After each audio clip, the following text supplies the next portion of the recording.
ಆತ್ಮೀಯ ಸ್ನೇಹಿತರೆ, ತಮ್ಮೆಲ್ಲರಿಗೂ ಕೂಡ ನಿಮ್ಮದೇ ಆಗಿರತಕ್ಕಂಥ ಯೂಟ್ಯೂಬ್ ಚಾನಲ್ ಸ್ಟಡಿ ವಿತ್ ಪರಶುರಾಮ್ಗೆ ಸ್ವಾಗತವನ್ನು ಕೋರ್ತೀನಿ. ಇಂದು SSLC ವಿಜ್ಞಾನ ವಿಷಯದಲ್ಲಿ ಜೀವಕ್ರಿಯೆಗಳು ಅಂತಕ್ಕಂಥ 6ನೇ ಪಾಠ ಇದೆ. ಇದರಲ್ಲಿ 87 ಮತ್ತು 94ನೆಯ ಪುಟದಲ್ಲಿ ಕೆಲವೊಂದಿಷ್ಟು ಪಠ್ಯಾಂಶದ ಪ್ರಶ್ನೆಗಳಿದ್ದಾವೆ. ಸೊ ಅವುಗಳಿಗೆ ಉತ್ತರಗಳನ್ನು ನೋಡೋಣ. ಆಲ್ರೆಡಿ ಹಿಂದೆ ನಾವು ಬಹಳಷ್ಟು ಪಾಠಗಳಿಗೆ ಸಂಬಂಧಪಟ್ಟಂತೆ ವಿಜ್ಞಾನದಲ್ಲಿ ಕ್ವಶನ್ ಆನ್ಸರ್ಸ್ಗಳನ್ನು ನೋಟ್ಸ್ಗಳನ್ನು ಹಾಕಿದ್ದೀವಿ. ನೋಡದೇ ಇದ್ದರೆ ವಿಡಿಯೋದ ಡಿಸ್ಕ್ರಿಪ್ಷನ್ ಬಾಕ್ಸ್ನಲ್ಲಿ SSLC ವಿಜ್ಞಾನ ಪ್ರಶ್ನೋತ್ತರ ಅಂತ ಒಂದು ಪ್ಲೇಲಿಸ್ಟ್ ಲಿಂಕ್ ಇದೆ, ಅದನ್ನು ಒತ್ತಿ ನೋಡ್ಬೋದು. 10ನೇ ತರಗತಿಯವರಿಗಾಗಿ ಎಲ್ಲ ವಿಷಯಗಳಲ್ಲಿ ಸಹಿತ ನಾವೇನು ಮಾಡ್ತಾ ಇದ್ದೀವಿ, ನೋಟ್ಸ್ ಮತ್ತು ಕ್ವಶನ್ ಆನ್ಸರ್ಸ್ಗಳನ್ನು ಹಾಕ್ತಾ ಇದ್ದೀವಿ. ಅವುಗಳ ಪ್ಲೇಲಿಸ್ಟ್ ಲಿಂಕನ್ನು ವಿಡಿಯೋದ ಡಿಸ್ಕ್ರಿಪ್ಷನ್ ಬಾಕ್ಸ್ನಲ್ಲಿ ಸಜೆಸ್ಟ್ ಮಾಡಿದ್ದೀನಿ. ಸೊ ಹೋಗಿ ನೋಡಿ ಅಂತ ಹೇಳ್ತಾ, ನೀವೆಲ್ಲರೂ ಕೂಡ ವಿಡಿಯೋನ ಲೈಕ್ ಮಾಡಬೇಕು, ಶೇರ್ ಮಾಡಬೇಕು, ಹಾಗೂ ಫಸ್ಟ್ ಟೈಮ್ ವಾಚ್ ಮಾಡಿದ್ರೆ ಸಬ್ಸ್ಕ್ರೈಬ್ ಜೊತೆಗೆ ಬೆಲ್ ಐಕಾನನ್ನು ಅವಶ್ಯವಾಗಿ ಒತ್ತಿ. ಸೊ ಫಸ್ಟು ಪುಟ ಸಂಖ್ಯೆ 87ರಲ್ಲಿರ್ತಕ್ಕಂಥ ಪ್ರಶ್ನೆಗೆ ಉತ್ತರವನ್ನು ನೋಡೋಣ. ಮೊದಲ ಪ್ರಶ್ನೆ ಕೊಟ್ಟಿದ್ರು, ಉಸಿರಾಟ ಕ್ರಿಯೆಗೆ ಆಕ್ಸಿಜನ್ ಅನ್ನು ಪಡೆದುಕೊಳ್ಳುವುದಕ್ಕೆ ಸಂಬಂಧಿಸಿದಂತೆ ಜಲಜೀವಿಗಳಿಗಿಂತ ನೆಲಜೀವಿಗಳು ಹೊಂದಿರುವ ಅನುಕೂಲತೆಗಳು ಏನು? ಉತ್ತರ: ನೆಲಜೀವಿಗಳು ಉಸಿರಾಟದಲ್ಲಿ ವಾತಾವರಣದಲ್ಲಿರುವ ಆಕ್ಸಿಜನ್ ಅನ್ನು ಪಡೆಯುತ್ತದೆ. ಜಲಜೀವಿಗಳು ಆಕ್ಸಿಜನ್ ಅನ್ನು ನೀರಿನಿಂದ ಪಡೆಯಬೇಕು.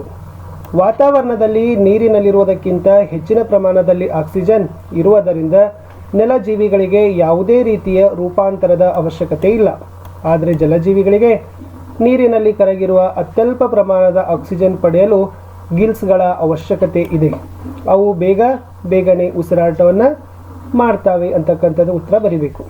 ಎರಡನೇ ಪ್ರಶ್ನೆ, ವಿವಿಧ ಪ್ರಾಣಿಗಳಲ್ಲಿ ಆಕ್ಸಿಜನ್ ಉತ್ಕರ್ಷಣದಿಂದ ಶಕ್ತಿಯನ್ನು ಒದಗಿಸುವ ವಿಭಿನ್ನ ಪ್ರಕ್ರಿಯೆಗಳು ಯಾವುವು?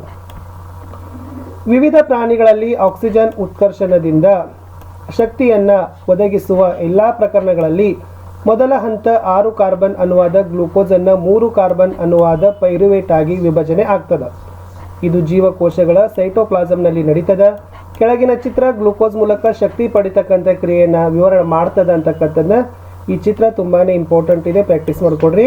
ವಿವಿಧ ಪ್ರಕ್ರಿಯೆಗಳ ಮೂಲಕ ಗ್ಲೂಕೋಸ್ನ ವಿಭಜನೆ, ಮೈಟ್ರೋಕಾಂಡ್ರಿಯಾದಲ್ಲಿ ಆಕ್ಸಿಜನ್ನ ಉಪಸ್ಥಿತಿ, ಈ ಕಡೆ ಆಕ್ಸಿಜನ್ ಕೊರತೆ, ಪೈರುವೇಟ್ ಗ್ಲೂಕೋಸ್, ಲ್ಯಾಕ್ಟಿಕ್ ಆಮ್ಲ, ಆಕ್ಸಿಜನ್ನ ಅನುಪಸ್ಥಿತಿ, ಎಥನಾಲ್, ಕಾರ್ಬನ್ ಡೈಆಕ್ಸೈಡ್ ಶಕ್ತಿ. ಈ ಕೋಷ್ಟಕವನ್ನು ತಾವು ಚೆನ್ನಾಗಿ ಪ್ರಾಕ್ಟೀಸ್ಗಳನ್ನು ಮಾಡಬೇಕು. ಮುಂದೆ ಮೂರನೇ ಪ್ರಶ್ನೆ, ಮನುಷ್ಯರಲ್ಲಿ ಆಕ್ಸಿಜನ್ ಮತ್ತು ಕಾರ್ಬನ್ ಡೈಆಕ್ಸೈಡ್ಗಳ ಸಾಗಾಣಿಕೆ ಹೇಗೆ ಆಗುತ್ತವೆ?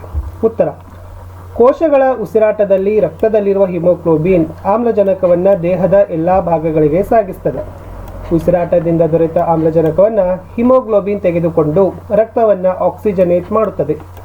ಈ ಆಕ್ಸಿಜನೇಟ್ ರಕ್ತವನ್ನು ದೇಹದ ಎಲ್ಲ ಭಾಗಕ್ಕೆ ಹೃದಯವು ಪಂಪ್ ಮಾಡ್ತದೆ. ಹಾಗೆಯೇ ದೇಹದ ಎಲ್ಲ ಕೋಶಗಳಲ್ಲಿರುವ ಇಂಗಾಲದ ಡೈಆಕ್ಸೈಡ್ ಕರಗಿದ ರೂಪದಲ್ಲಿ ಶ್ವಾಸಕೋಶಗಳಿಗೆ ಬಂದು ಅಲ್ಲಿರುವ ಅಲ್ವಿಯೋಲೈ ಮೂಲಕ ಉಸಿರಾಟದ ನಿಶ್ವಾಸದಿಂದ ಮೂಗಿನ ಮೂಲಕ ಹೊರಹಾಕ್ತದೆ. 4ನೇ ಪ್ರಶ್ನೆ, ಅನಿಲಗಳ ವಿನಿಮಯ ಪ್ರದೇಶವನ್ನು ಹೆಚ್ಚಿಸಲು ಮನುಷ್ಯರಲ್ಲಿ ಶ್ವಾಸಕೋಶಗಳು ಹೇಗೆ ವಿನ್ಯಾಸಗೊಂಡಿವೆ? ಸೊ ತಾವು ಸ್ವಲ್ಪ ಮಾನವನ ಶ್ವಾಸಕೋಶ ವ್ಯೂಹ ಇದೆಯಲ್ಲ, ಶ್ವಾಸಕಾಂಗದ ಚಿತ್ರವನ್ನು ನೋಡ್ಕೋಬೇಕಾಗ್ತದೆ. ಈ ಚಿತ್ರವನ್ನು ತೆಗೆದು ಅದಕ್ಕೆ ವಿವರಣೆಯನ್ನು ಕೊಡಬೇಕಾಗ್ತದೆ. ವಿವರಣೆ ನೋಡೋಣ. ಶ್ವಾಸನಾಳವು ಶ್ವಾಸಕೋಶದೊಳಗೆ ಅತಿ ಸಣ್ಣ ನಳಿಕೆಗಳಾಗಿ ವಿಭಜನೆ ಹೊಂದಿ ಬಲೂನಿನಂಥ ರಚನೆಗಳಾಗಿರ್ತವೆ. ಇದನ್ನೇ ಗಾಳಿಗೂಡುಗಳು ಅಂತ ಕರೀತಾರೆ. ಈ ಗಾಳಿಗೂಡುಗಳು ಹೆಚ್ಚಿನ ಮೇಲ್ಮೈಯನ್ನು ಒದಗಿಸುತ್ತವೆ. ಜೊತೆಗೆ ಇಲ್ಲಿ ಅನಿಲಗಳ ವಿನಿಮಯ ನಡೀತದೆ. ಈ ಗಾಳಿಗೂಡುಗಳ ಗೋಡೆಯು ವಿಶಾಲ ವ್ಯಾಪ್ತಿಯ ರಕ್ತನಾಳಗಳ ಜಾಲವನ್ನು ಹೊಂದಿದೆ. ಈ ಗಾಳಿಯನ್ನು ತೆಗೆದುಕೊಂಡಾಗ ನಮ್ಮ ಪಕ್ಕೆಲುಬುಗಳು ಮೇಲಕ್ಕೆ ಇರ್ತವೆ. ಒಫೆಯು ಚಪ್ಪಟೆಗೊಳ್ತದೆ. ಇದರಿಂದ ಎದೆಗೂಡು ದೊಡ್ಡದಾಗ್ತದೆ. ಈ ರೀತಿ ಗಾಳಿಯು ಶ್ವಾಸಕೋಶದೊಳಗೆ ಹೀರಲ್ಪಡ್ತದೆ. ಶ್ವಾಸಕೋಶದಲ್ಲಿ 300ರಿಂದ 350 ಮಿಲಿಯನ್ ಅಲ್ವಿಯೋಲೆಗಳಿದ್ದು ಅನಿಲಗಳ ವಿನಿಮಯಕ್ಕೆ ಸಾಕಷ್ಟು ಜಾಗ ಮಾಡಿಕೊಡ್ತದೆ. ಇದರಿಂದ ಮನುಷ್ಯರು ಸಮರ್ಥರಾಗಿ ಉಸಿರಾಟ ಕ್ರಿಯೆಯನ್ನು ಮಾಡ್ತಾರೆ ಅಂತಕ್ಕಂಥ ಉತ್ತರಗಳನ್ನು ಬರಿಬೇಕು. ಇನ್ನು ಪುಟ ಸಂಖ್ಯೆ 94ರಲ್ಲಿರ್ತಕ್ಕಂಥ ಪ್ರಶ್ನೆಗಳಿಗೆ ಉತ್ತರಗಳಿಗೆ ಹೋಗೋಣ. ಅಲ್ಲಿ ಮೊದಲ ಪ್ರಶ್ನೆ ಕೊಟ್ಟಿದ್ರು, ಮನುಷ್ಯರಲ್ಲಿ ಸಾಗಾಣಿಕಾ ವ್ಯೂಹದ ಘಟಕಗಳು ಯಾವುವು? ಈ ಘಟಕಗಳ ಕಾರ್ಯ ಏನು? ಇಲ್ಲಿ ಮನುಷ್ಯರಲ್ಲಿ ಸಾಗಾಣಿಕಾ ವ್ಯೂಹದ ಘಟಕಗಳಲ್ಲಿ ಹೃದಯ, ರಕ್ತ ಮತ್ತು ರಕ್ತನಾಳ ಅಂತ 3 ಬರ್ತಾವ. ಇಲ್ಲಿ ಹೃದಯದಲ್ಲಿ ಏನು ಬರಿಬೇಕಂದ್ರೆ, ಇದು ಆಕ್ಸಿಜನ್ ಸಮೃದ್ಧ ರಕ್ತವನ್ನು ದೇಹದ ಎಲ್ಲ ಭಾಗಗಳಿಗೆ ಪಂಪ್ ಮಾಡ್ತದೆ. ಕಾರ್ಬನ್ ಡೈಆಕ್ಸೈಡ್ ಯುಕ್ತ ರಕ್ತವನ್ನು ದೇಹದ ಎಲ್ಲ ಭಾಗಗಳಿಂದ ಹೃದಯಕ್ಕೆ ಬಂದಿರುವುದನ್ನು ಶ್ವಾಸಕೋಶಗಳಿಗೆ ಕಳಿಸ್ತದೆ. ಹೃದಯದಲ್ಲಿ ಕವಾಟಗಳಿದ್ದು ಶುದ್ಧ ಮತ್ತು ಅಶುದ್ಧ ರಕ್ತಗಳು ಮಿಶ್ರಣವಾಗದಂತೆ ತಡೀತದೆ. ಇನ್ನು ರಕ್ತದಲ್ಲಿ ಏನು ಬರಿಬೇಕಂದ್ರೆ, ರಕ್ತ ಆಮ್ಲಜನಕ, ಪೋಷಕಾಂಶಗಳು, ಇಂಗಾಲದ ಡೈಆಕ್ಸೈಡ್ ಮತ್ತು ತ್ಯಾಜ್ಯ ವಸ್ತುಗಳನ್ನು ಸಾಗಿಸಲಿಕ್ಕೆ ಸಹಾಯ ಮಾಡ್ತದೆ. ರಕ್ತನಾಳಗಳಲ್ಲಿ ಅಪಧಮನಿ, ಅಭಿಧಮನಿ, ಕ್ಯಾಪಿಲರೀಸ್ ಇವುಗಳು ಹೃದಯದಿಂದ ದೇಹದ ಎಲ್ಲ ಭಾಗಗಳಿಗೆ ಮತ್ತು ಎಲ್ಲ ಭಾಗಗಳಿಂದ ಹೃದಯಕ್ಕೆ ರಕ್ತವನ್ನು ಸಾಗಿಸ್ತವೆ. ಎರಡನೇ ಪ್ರಶ್ನೆ, ಸ್ತನಿಗಳಲ್ಲಿ ಮತ್ತು ಪಕ್ಷಿಗಳಲ್ಲಿ ಆಕ್ಸಿಜನ್ ಯುಕ್ತ ಮತ್ತು ಆಕ್ಸಿಜನ್ ರಿಕ್ತ ರಕ್ತ ಪ್ರತ್ಯೇಕಿಸುವುದು ಅಗತ್ಯವಾಗಿದೆ ಏಕೆ? ಉತ್ತರ, ದೇಹದೊಳಗೆ ಆಮ್ಲಜನಕವನ್ನು ಸಮರ್ಥವಾಗಿ ಪೂರೈಸಲು ಆಮ್ಲಜನಕಯುಕ್ತ ಮತ್ತು ಆಮ್ಲಜನಕ ರಿಕ್ತಗೊಂಡ ರಕ್ತವನ್ನು ಬೇರ್ಪಡಿಸುವುದು ಅಗತ್ಯವಾಗಿದೆ. ಶಕ್ತಿ ಅಗತ್ಯವಿರುವ ಪ್ರಾಣಿಗಳಲ್ಲಿ ಈ ವ್ಯವಸ್ಥೆ ಅತ್ಯಗತ್ಯ. ಸಸ್ತನಿಗಳು ಮತ್ತು ಪಕ್ಷಿಗಳಿಗೆ ನಿರಂತರ ಆಮ್ಲಜನಕದ ಸರಬರಾಜು ಬೇಕಾಗ್ತದೆ. ಆದ್ದರಿಂದ ಅವುಗಳ ಸಾಗಾಣಿಕೆಯುವ ಸಮರ್ಥವಾಗಿದ್ದು ನಿರಂತರವಾಗಿ ಆಮ್ಲಜನಕವನ್ನು ಸರಬರಾಜು ಮಾಡ್ತವೆ. ಮುಂದಿನ ಪ್ರಶ್ನೆ 3, ಹೆಚ್ಚು ಸಂಕೀರ್ಣ ಸಸ್ಯಗಳ ಸಾಗಾಣಿಕಾ ವ್ಯವಸ್ಥೆಯ ಘಟಕಗಳು ಯಾವುವು? ಉತ್ತರ, ಹೆಚ್ಚು ಸಂಕೀರ್ಣಗೊಂಡ ಸಸ್ಯಗಳಲ್ಲಿ ಕ್ಸೈಲಮ್ ಮತ್ತು ಫ್ಲೋಯಮ್ ಎಂಬ 2 ಅಂಗಾಂಶಗಳು ಸಾಗಾಣಿಕಾ ವ್ಯವಸ್ಥೆಯ ಘಟಕಗಳು ಆಗಿದ್ದಾವೆ. ಕ್ಸೈಲಮ್ ಸಸ್ಯಗಳ ಬೇರಿನಿಂದ ಹೀರಲ್ಪಟ್ಟ ನೀರು ಮತ್ತು ಲವಣಾಂಶಗಳನ್ನು ಸಸ್ಯದ ಇತರ ಭಾಗಗಳಿಗೆ ರವಾನಿಸಿದರೆ ಫ್ಲೋಯಮ್ ಎಲೆಗಳಲ್ಲಿ ತಯಾರಿಸಿದ ಆಹಾರ ಪದಾರ್ಥ ಸಸ್ಯದ ಉಳಿದ ಭಾಗಗಳಿಗೆ ಸಾಗಿಸ್ತದೆ. ಮುಂದಿನ ಪ್ರಶ್ನೆ 4, ಸಸ್ಯಗಳಲ್ಲಿ ನೀರು ಮತ್ತು ಖನಿಜಗಳ ಸಾಗಾಣಿಕೆ ಹೇಗೆ ಆಗ್ತದೆ? ಉತ್ತರ, ಸಸ್ಯದ ಎಲ್ಲ ಭಾಗಗಳನ್ನು ತಲುಪುವ ನೀರು ಸಾಗಿಸುವ ಕಾಲುವೆಗಳ ನಿರಂತರ ವ್ಯವಸ್ಥೆಯನ್ನು ನಿರ್ಮಿಸಲು ಕ್ಸೈಲಮ್ ಅಂಗಾಂಶದಲ್ಲಿ ಬೇರು, ಕಾಂಡ ಮತ್ತು ಎಲೆಗಳ ನಳಿಕೆಗಳು ಮತ್ತು ಟ್ರೇಕಿಡ್ಗಳು ಪರಸ್ಪರ ಸಂಪರ್ಕವನ್ನು ಹೊಂದಿದವೆ. ಈ ಮಣ್ಣಿನ ಸಂಪರ್ಕದಲ್ಲಿರುವ ಬೇರುಗಳಲ್ಲಿರುವ ಜೀವಕೋಶಗಳು ಸಕ್ರಿಯವಾಗಿ ಅಯಾನುಗಳನ್ನು ಹೀರ್ತಾವ. ಅಯಾನುಗಳ ಸಾರಥಿಯಲ್ಲಿ ಹೀರಿಕೊಳ್ಳುವ ಒತ್ತಡದಲ್ಲಿ ವ್ಯತ್ಯಾಸವನ್ನು ಉಂಟು ಮಾಡ್ತದೆ. ಈ ವ್ಯತ್ಯಾಸದಿಂದ ಬೇರುಗಳಿಗೆ ಮಣ್ಣಿನಿಂದ ನೀರು ಚಲಿಸ್ತದೆ. ಬೇರುಗಳ ಕ್ಸೈಲಮ್ನೊಳಗೆ ನೀರಿನ ಸ್ಥಿರವಾದ ಚಲನೆ ನೀರಿನ ಒಂದು ಸ್ತಂಭನೆ ಉಂಟು ಮಾಡ್ತದೆ. ನೀರು ನಿರಂತರವಾಗಿ ಮೇಲಕ್ಕೆ ತಳ್ತಾ ಇರ್ತದೆ.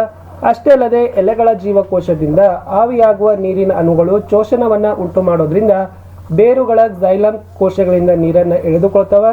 ಈ ರೀತಿ ಸಸ್ಯಗಳಲ್ಲಿ ನೀರು ಮತ್ತು ಖನಿಜಗಳ ಸಾಗಾಣಿಕೆ ಆಗ್ತದೆ. 5ನೇ ಪ್ರಶ್ನೆ, ಸಸ್ಯಗಳಲ್ಲಿ ಆಹಾರದ ಸಾಗಾಣಿಕೆ ಹೇಗೆ ಆಗ್ತದೆ? ಉತ್ತರ, ಸಸ್ಯಗಳಲ್ಲಿ ಆಹಾರದ ಸಾಗಾಣಿಕೆಯು ಫ್ಲೋಯಮ್ ಅಂಗಾಂಶದ ಮೂಲಕ ಎಲೆಗಳಿಂದ ಇತರ ಭಾಗಗಳಿಗೆ ಸಾಗಿಸ್ತದೆ. ಫ್ಲೋಯಮ್ನಲ್ಲಿ ಶಕ್ತಿಯನ್ನು ಬಳಸಿಕೊಂಡು ಆಹಾರ ವಸ್ತುಗಳ ಸ್ಥಾನಾಂತರಣವನ್ನು ಸಾಧಿಸಲಾಗ್ತದೆ. ATP, ಅಡಿನೋಸ್ ಟ್ರೈಫಾಸ್ಫೇಟ್ ಇಂದ ಶಕ್ತಿಯನ್ನು ಬಳಸಿಕೊಂಡು ಸುಕ್ರೋಸ್ನಂಥ ವಸ್ತುವನ್ನು ಫ್ಲೋಯಮ್ ಅಂಗಾಂಶಕ್ಕೆ ವರ್ಗಾಯಿಸಲಾಗ್ತದೆ. ಇದು ಅಂಗಾಂಶದ ಅಭಿಸರಣ ಒತ್ತಡವನ್ನು ಹೆಚ್ಚಿಸಿ ನೀರು ಅದರೊಳಗೆ ಪ್ರವೇಶಿಸಲು ಕಾರಣವಾಗ್ತದೆ. ಈ ಒತ್ತಡ ಫ್ಲೋಯಮ್ನಿಂದ ವಸ್ತುಗಳು ಕಡಿಮೆ ಒತ್ತಡವಿರುವ ಅಂಗಾಂಶಗಳಿಗೆ ಚಲಿಸುವಂತೆ ಮಾಡ್ತದೆ. ಇದು ಸಸ್ಯದ ಅವಶ್ಯಕತೆಗೆ ಅನುಗುಣವಾಗಿ ವಸ್ತುಗಳನ್ನು ಸಾಗಿಸಲು ಫ್ಲೋಯಮ್ ಅನುವು ಮಾಡ್ತದೆ. ಬೇಸಿಗೆ ಕಾಲದಲ್ಲಿ ಮೊಗ್ಗುಗಳ ಬೆಳವಣಿಗೆಗೆ ಶಕ್ತಿ ಅಗತ್ಯವಿರುವುದರಿಂದ ಶರ್ಕರ ಪದಾರ್ಥಗಳು ಮೊಗ್ಗುಗಳಾಗಿ ಸಾಗಿಸಲ್ಪಡ್ತವೆ. ಇಷ್ಟು ಜೀವಕ್ರಿಯೆಗಳ ಪಾಠದಲ್ಲಿರ್ತಕ್ಕಂಥ ಪುಟ ಸಂಖ್ಯೆ 87 ಮತ್ತು 94ದಲ್ಲಿರ್ತಕ್ಕಂಥ ಕ್ವಶನ್ಸ್ ಮುಗೀತು. ಸೊ ಇನ್ನು ಅಭ್ಯಾಸದ ಪ್ರಶ್ನೋತ್ತರಗಳನ್ನು ಸಹಿತ ಮುಂದಿನ ಭಾಗದಲ್ಲಿ ಲೈನ್ ಅಪ್ ಮಾಡ್ತೀವಿ. ನಿಮ್ಮೆಲ್ಲರ ಲೈಕ್, ಶೇರ್ ಹಾಗೂ ಸಬ್ಸ್ಕ್ರೈಬ್